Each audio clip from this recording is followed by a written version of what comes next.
berjalan dalam firman-Mu, hatiku siap.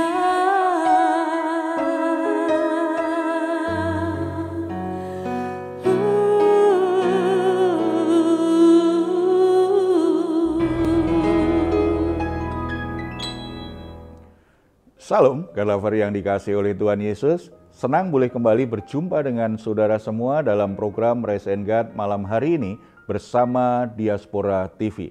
Setelah melewati berbagai kesibukan sepanjang hari ini, mungkin ada situasi yang membuat jiwa saudara menjadi letih lesu dan berbeban berat. Apapun situasi yang sedang saudara alami saat ini, jangan pernah menyerah. Sebab Tuhan mengundang kita semua untuk mengalami kelegaan di dalam Dia. Tuhan Yesus berkata, "Marilah kepadaku semua yang letih lesu dan berbeban berat, aku akan memberi kelegaan kepadamu." Mari kita responi undangan Tuhan ini dengan iman kita datang kepadanya di dalam doa.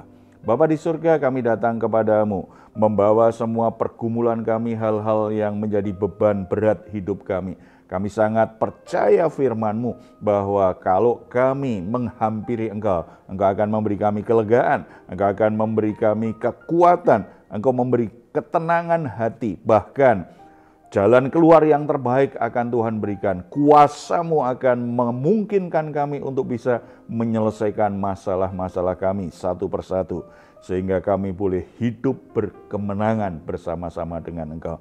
Sebelum kami beristirahat, kami rindu mendengar firman-Mu. Mari Engkau berbicara kepada kami melalui hamba-Mu lewat pemberitaan firman Tuhan ini dalam nama Tuhan Yesus. Amin. Setiap orang pasti memiliki status dalam hidupnya. Dan biasanya orang akan bangga kalau memiliki status sebagai orang terpandang. Baik karena dia terpandang karena sebagai orang yang berpendidikan, terpandang karena dia orang yang sukses dalam karir, dalam usaha, atau dia terpandang secara jabatan karena dia pejabat tinggi. Masyarakat akan menghormati dia dan itu satu kebanggaan bagi banyak orang. Tetapi tidak sedikit orang ketika dia punya status yang begitu terhormat di masyarakat justru menyalahgunakan statusnya ini untuk hal-hal yang tidak perlu atau bahkan sesuatu yang merugikan masyarakat, sesuatu yang melanggar hukum. Karena jabatannya, status terhormat di masyarakat itu dia pakai untuk mengejar kepentingan dan ambisi pribadi, tidak peduli merugikan orang lain. Hal ini berbeda dengan yang dilakukan Paulus. Kalau kita membaca Kisah Para Rasul pasal 22 ayat 23 sampai 30, di sana dicatat bagaimana Paulus mempergunakan statusnya agar Injil tetap disebarluaskan dan tidak merugikan orang lain, tetapi justru mendatangkan kebaikan bagi orang di sekitarnya. Sebagai warga negara Roma, Paulus yang saat itu difitnah orang-orang Yahudi dan dituntut untuk dibunuh, Paulus memanfaatkan statusnya sebagai warga negara Romawi agar kepala pasukan yang akan menyesah dia tidak melakukan sesuatu yang bisa merugikan dirinya. Kita akan membaca Kisah Para Rasul pasal 22. Saya bacakan dulu ayat 23 sampai 24. Mereka terus berteriak sambil melemparkan jubah mereka dan menghamburkan debu ke udara. Karena itu kepala pasukan memberi perintah untuk membawa Paulus ke markas dan menyuruh memeriksa dan menyesah dia. Supaya dapat diketahui apa sebabnya orang banyak itu berteriak-teriak sedemikian terhadap dia. Paulus dalam keadaan genting, dalam keadaan bahaya. Kepala pasukan akhirnya menyuruh dia dimasukkan di asrama, diperiksa, dan setelah itu disesah untuk menenangkan orang yang begitu membenci Paulus itu. Nah, dari sini kita akan belajar bagaimana Paulus memakai status sosialnya untuk menjadi berkat bagi orang lain. Ketika dia diperhadapkan situasi yang begitu buruk pun, Paulus tetap mengambil sikap yang positif sekali, sikap yang memancarkan, itulah kemuliaan hidup orang Kristen. Punya nilai yang begitu mulia. Dalam keadaan terancam pun masih menyikapi permasalahan dengan cara yang begitu bijaksana. Paulus tetap mengambil sikap supaya bisa melindungi orang lain. Status yang dia miliki itu bisa melindungi orang lain. Ayat 25. Tetapi ketika Paulus ditelentangkan untuk disesah, berkatalah ia kepada perwira yang bertugas, "Bolehkah kamu menyesah seorang warga negara Rom, apalagi tanpa diadili?" Saudara-saudara, adalah sebuah kejahatan pada masa itu apabila seseorang menghukum orang lain yang memiliki kewarganegaraan Roma tanpa melalui proses pengadilan sebagaimana seharusnya. Dan hal itu diketahui oleh Paulus. Itulah sebabnya dia mempergunakan statusnya ini, dia memperjelas, dia memberitahu statusnya ini kepada kepala pasukan. Tujuannya bukan sekedar dia menyelamatkan dirinya, tetapi dia tahu supaya kepala pasukan tidak melakukan sesuatu yang sifatnya pelanggaran. Dan ini bisa mengancam jabatan kepala pasukan. Dia bisa dipecat kalau dia melakukan prosedur yang salah seperti itu. Motivasi Paulus adalah melindungi orang lain. Status yang dia pakai tidak hanya untuk dirinya, tetapi dia berpikir orang lain tidak boleh mengalami sesuatu yang buruk akibat kesalahpahaman yang dilakukan banyak orang dan dia akhirnya juga bisa terlibat dalam kesalahan itu. Tidak kebetulan kalau Allah itu mengaruniakan status orang yang terpandang atau apapun bentuk status yang saudara saat ini miliki.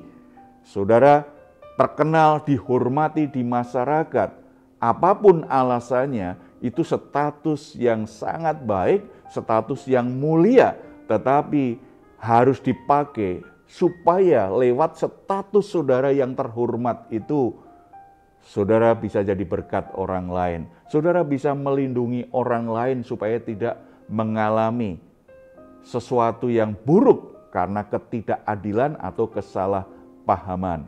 Jadi perlu ada pertanyaan, kita perlu bertanya pada diri sendiri. Status apa yang saudara miliki? Apakah lewat status yang terhormat yang saudara miliki, orang lain mendapatkan berkat? Orang lain akhirnya mengalami hal yang positif melalui status saudara itu. Kalau ini belum, sebagai orang Kristen, kita harus mulai mengambil sikap yang baru. Biarlah status yang Tuhan percayakan dalam hidupmu itu menjadi berkat bagi orang lain. Tuhan pakai untuk memberkati orang lain. Yang kedua, ayat 30.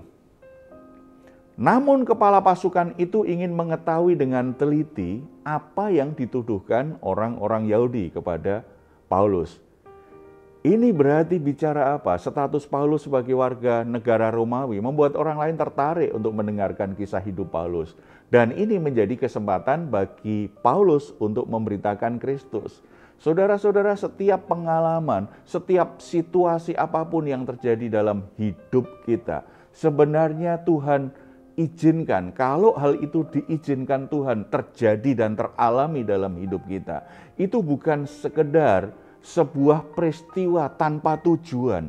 Tuhan izinkan itu terjadi karena apa? Supaya orang bisa melihat pribadi Tuhan yang mulia, pribadi Tuhan yang mengasihi hidup kita, pribadi Tuhan yang memberkati kita, pribadi Tuhan yang sudah mengubah kehidupan kita lewat kesaksian kita, lewat semua peristiwa. Akhirnya ada interaksi sosial, ada komunikasi, ada perbincangan, dan kesempatan itu Tuhan buka supaya kita bisa memberitakan kabar baik kepada banyak orang. Saat ini mungkin Tuhan sudah membawa saudara pada status sosial yang saudara impikan. Saudara berhasil mengejar impianmu sebagai pengusaha. Saudara berhasil sampai pada jabatan yang saudara impikan. Saudara berhasil menyelesaikan tugas pendidikanmu dengan prestasi yang tinggi. Saudara berhasil meraih apapun yang saudara impikan. Tetapi ingat, sebagai orang Kristen, itu bukan tujuan hidup. Itu adalah sebuah tahap kehidupan di mana Tuhan ingin melalui setiap pencapaian hidup kita. Nama Yesus Kristus, Tuhan yang kita layani, Tuhan yang kita sembah, Tuhan yang memberkati kita, Tuhan yang sudah menolong kita, memampukan kita untuk mencapai hal-hal yang kita raih saat ini dan memberikan kita status yang begitu tinggi, status yang terhormat, status yang mulia di tengah-tengah masyarakat. Nama kita dikenal, prestasi kita dipuji orang, dan apa yang kita kerjakan itu membuat banyak orang mau mendengarkan kita. Ketika kita sampai pada status yang seperti itu, ingat, itu berarti sebuah tanggung jawab supaya melalui hidup kita nama Tuhan dimuliakan. Pergunakan setiap kesempatan yang saudara miliki, di mana orang lain yang saudara kenal, orang-orang di sekitar saudara, itu tidak hanya mengenal saudara sebagai orang terpandang, tetapi mengenal saudara sebagai orang yang dikasihi Tuhan, sebagai orang yang mendapatkan berkat dari Tuhan, sebagai orang yang selalu disertai Tuhan. Dengan demikian, nama Tuhan Yesus Kristus, Tuhan yang kita sembah dan kita layani, semakin dimuliakan lewat status apapun yang saudara miliki saat ini. Mari kita datang kepada Tuhan, kita bersatu dalam doa. Bapa di surga, bersyukur karena oleh anugerah-Mu kami semua boleh menempuh perjalanan hidup yang semakin hari semakin naik, semakin diberkati Tuhan, semakin dipercaya untuk mengemban tanggung jawab yang terhormat, punya status yang terhormat di masyarakat. Tetapi biarlah kami tidak lupa diri bahwa semuanya adalah anugerah Tuhan. Kalau Tuhan bawa kami sampai ke tempat-tempat di mana status kami sebagai pribadi dihormati itu banyak manusia, dikenal oleh banyak orang, disukai banyak orang, memiliki pengaruh kepada banyak orang, itu menjadi sebuah panggilan bahwa Tuhan ingin hidup kami menjadi berkat bagi banyak orang. Hidup kami boleh menyatakan siapa Tuhan yang sudah memberikan kepada kami semua anugerah itu. Taruh hikmat, taruh kata-kata yang tepat. Situasi yang sedang dihadapi apapun keadaannya kepada anak-anak-Mu Tuhan, supaya mereka bisa menceritakan kasih setia-Mu, supaya mereka bisa menceritakan siapa Engkau Tuhan yang sudah menyelamatkan kami. Sehingga apapun yang kami raih saat ini, hidup kami semakin memuliakan Tuhan. Semakin Tuhan berkati, kami semakin bisa jadi berkat bagi banyak orang. Kami semakin bisa dipakai menjadi alat Tuhan yang mulia. Terpuji nama-Mu, Tuhan berkati anak-anak-Mu, pergumulan apapun, rumah tangga, sakit penyakit, maupun pekerjaan ekonomi. Mari Bapa, Engkau campur tangan, Tuhan memberkati mereka. Sesuatu yang baik terjadi dalam kehidupan kami semua dalam nama Tuhan Yesus. Amin. Jika saat ini saudara atau keluarga sedang mengalami pergumulan dan membutuhkan dukungan doa, di layar saudara ada nomor telepon yang bisa saudara hubungi. Tim doa kami akan mendoakan saudara. Silahkan jika saudara ingin memberikan komentar, tuliskan komentar saudara di ruang komentar yang ada di channel Diaspora TV. Baik saudara, sebelum kita berpisah, mari kita memperkatakan bersama-sama Mazmur 4 ayat 8-9. Engkau telah memberikan sukacita kepadaku lebih banyak daripada mereka ketika mereka kelimpahan gandum dan anggur. Dengan tentram, aku mau membaringkan diri lalu segera tidur. Sebab hanya Engkaulah ya Tuhan yang membiarkan aku diam dengan aman. Puji Tuhan, selamat beristirahat. Doa saya senantiasa saudara sungguh-sungguh mengalami rest and God malam hari ini. Tuhan Yesus memberkati kita semuanya. Salam. Hatiku